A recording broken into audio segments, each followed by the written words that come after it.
Hi everybody, and welcome to the channel. I'm Tim and this is Run Tall. On today's video, I'm looking at two heavyweight max cushion daily trainers.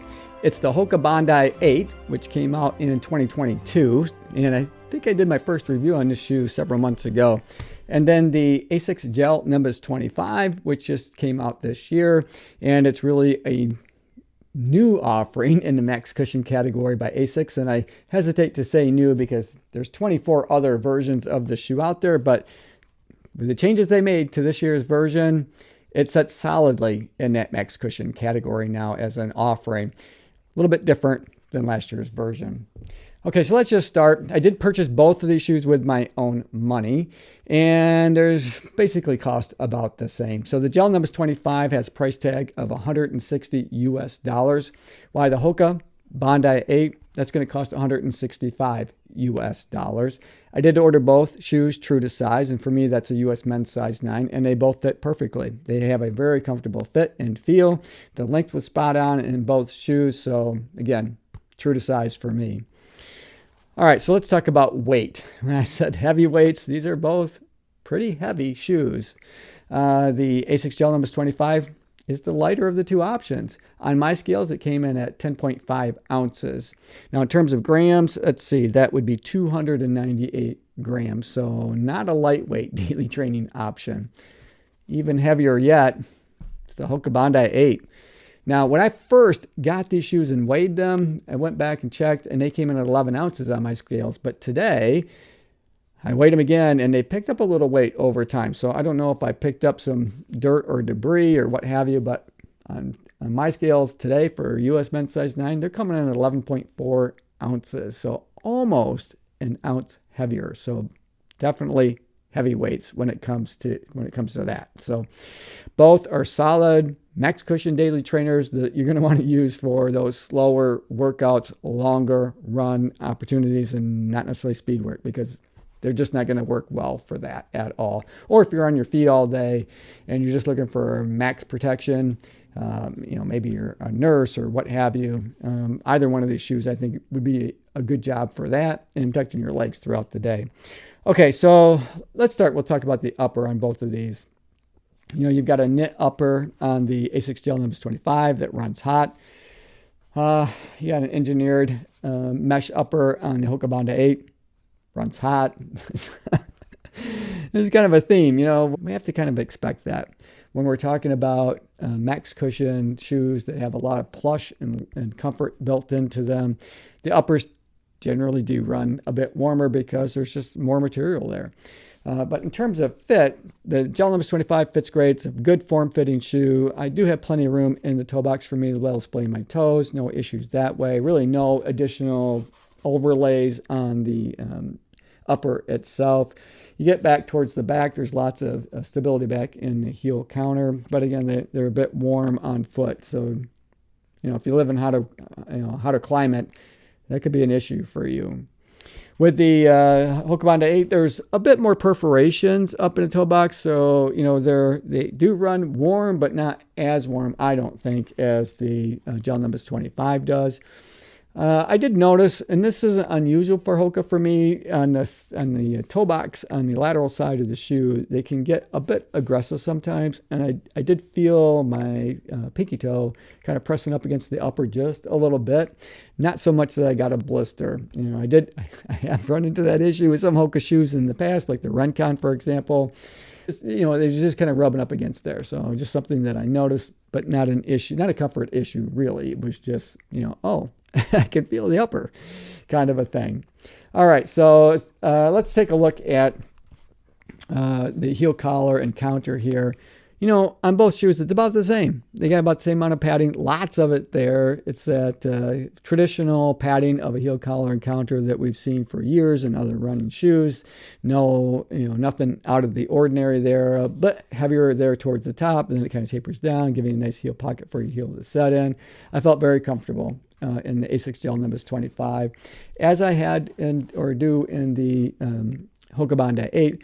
There's a bit more comfort built in I guess we got to get something for that extra ounce. Well, they have memory foam in the collar around in the heel, so super comfortable that way. This is a luxury shoe for sure. Lots of comfort built in, but we pay for it with the extra weight.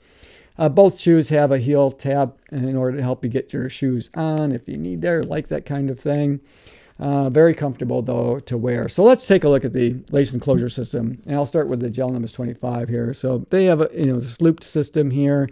I've noted in other videos that sometimes I can have a little bit of trouble keeping the tension on the laces while I'm lacing them up, but I haven't had any issues getting locked in and secure across the midfoot section, just keeping the tensions on the laces while I'm lacing them up.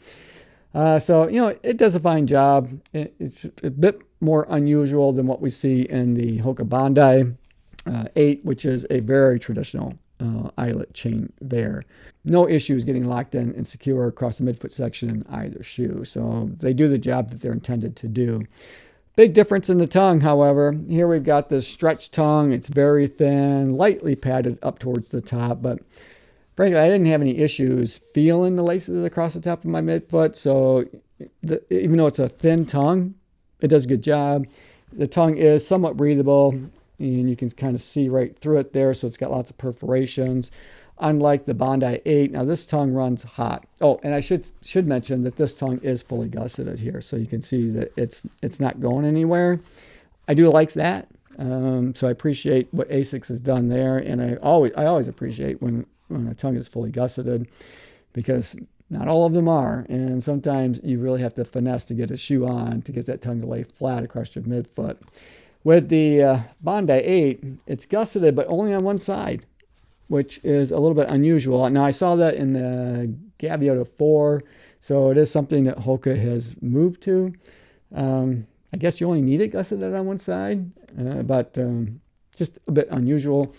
And the padding. Now, this is a pretty thick tongue, so it's not anything like we just saw on the Gel Nimbus 25. There's no perforations here. So, I wish that there were, because there's some perforations here on the upper, but, that airflow, especially across there, across the eyelet chain, is just getting blocked off by a thick tongue. So you're not getting the benefit of maybe those perforations in the upper that we could if the tongue was a little bit thinner.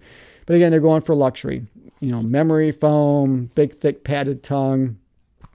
It is what it is when it comes to a heavyweight max cushion shoe like this. So it sits up solidly in that category for sure. All right, so let's talk about midsole. Big difference here in terms of the ride of the midsole for sure. Lots of foam in both shoes. You got 41.5 millimeters of their Flight Foam Blast Plus Eco midsole foam in the heel, and then 33.5 up into forefoot. So it has an 8 millimeter offset. A very gentle rocker design to it, so nothing too aggressive. It's a comfortable ride. It's a comfortable ride. It's not necessarily snappy. So you're not getting tons of help from the foam as you move through. There's no plate. There's nothing along those lines. I should mention that there is gel. So even though it's seen a complete overhaul from the previous version of the shoe, and the heel of the shoe, they did keep that some gel back here. So if you're a heel striker especially, that gel can help absorb the impact of your foot strike. And in the previous version of the shoe, when they had gel up in the forefoot, I really appreciated that, because I am a midfoot to forefoot foot striker, and that extra gel, I could feel it. I think it did a good job absorbing my impact of my foot strike. But here in the Bondi, now they have a 4 millimeter offset, and I've seen different stack heights. Now, Hoka doesn't give us stack height measurements like they used to, and in fact printed right on the midsole here. They've got 37 millimeters in heel and 25 up into forefoot, but they're measuring what they call spring measurement, so how high your heel sets up here and how high you set up in the forefoot. But they do state that they have a 4 millimeter offset. Now, I did look at some of the other sites to see what they might have for stack heights, because Hoka, like I said, gives a spring measurement and not exact height measurements like they used to. And Running Warehouse has these at like 42.5 in the heel. So if that is true, and it might be, That's a little bit more than what we have in the Asics Gel Nimbus 25, which I think was crazy tall to begin with. For the longest time thought this was probably the tallest stack height shoes that I owned. But if this is indeed correct, then these would be the tallest stack height shoes that I own. They don't feel it. You certainly don't feel unstable in that tall measurement, of all that EVA foam that they have. These are a comfortable shoe to run in. They don't necessarily feel nimble at all. And I think a lot of that has to do with the forefoot of the shoe. And now, if I try to push on the forefoot of the shoe, I am really pushing on that. And you can see that it's not hardly bending at all. And I kind of get that same response with the Nimbus 25, but just not as much. Believe it or not, these are a bit more nimble. Even though these are not a nimble shoe at all, they're pretty stiff up in the forefoot. They're less stiff than the Bondi 8. So when it comes to a more natural run feel, I think the ounce lighter and a little bit more give in the forefoot of the shoe, these just feel like they're a little bit faster for a max cushion shoe than the Bondi 8 is. They both give you a nice comfortable ride, but neither shoe are, they're not fast day shoes at all. And the Bondi 8 runs heavy. It's a heavier shoe and your legs do get tired. Now you got a lot of protection, on your legs and your feet and all that kind of thing, but your legs are going to get tired because it's just a heavy shoe to run in, at least in my opinion anyway. They don't run lighter than the weight that is, that they are. That's for sure. Neither shoe does, but these are a little bit heavier. And the other big difference in the ride of these do feel more stable. And that's one of the issues that I have run into with the Gel Nimbus 25 is that, they're pretty cushioned and they've got all that foam up in the forefoot. They have as much foam up in the forefoot as many shoes have in the heel. So what was happening is it's almost too much for me because my ankle, my tendon, all that kind of stuff has to work a little harder to keep me upright in the position that I need to be when I run. And so it can put a little bit more stress on my ankles. I did not get that. I don't get that with Bondi 8. So, it is a bit of a trade-off. These, and in part because look how wide this is. Oh my gosh, this is a really wide shoe. The other day, I don't know, what's last week or so, I had posted a review of the New Balance Fresh Foam X More V4. These are pretty darn close to that kind of width. So much so that when you have these on your feet and you look down, it kind of looks like you're wearing snowshoes. They're huge. And they have a big wide landing platform. But for somebody like myself, who I tend to overpronate, while these aren't stability shoes, they're really stable. So, if the Gaviota is a stability shoe, if you overpronate is too much for you, or the Arahi, one of those shoes, the Bondi 8 might have enough to keep you comfortable and keep you in a healthy level of pronation. And they work good for me. They're just heavy. I wish that they were a little bit lighter. But they run fine. Again, not the shoe I'd pick up on a fast day shoe, but if I'm just going to go out and cruise around, I don't care at all about the pace. Maybe it's a recovery run or like a slow paced, easy run. I think these do fine, as do the Gel Nimbus 25s.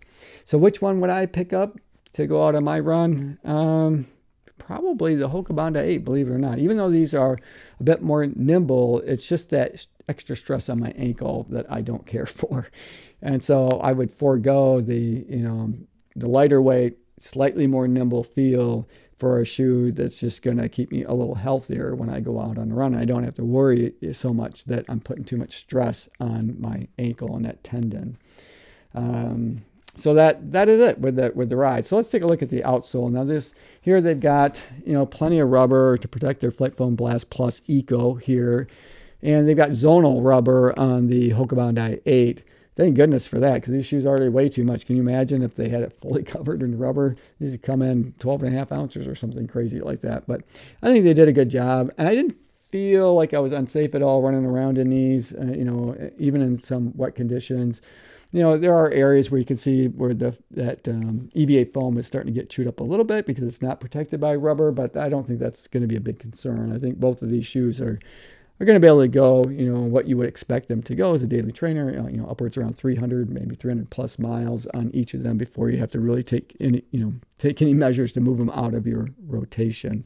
These are definitely a wider shoe for sure, and they're a much more stable ride up into forefoot, especially because, again, you know, I don't feel like my ankles and things had to work as hard to be able to keep me into a good, healthy level of pronation.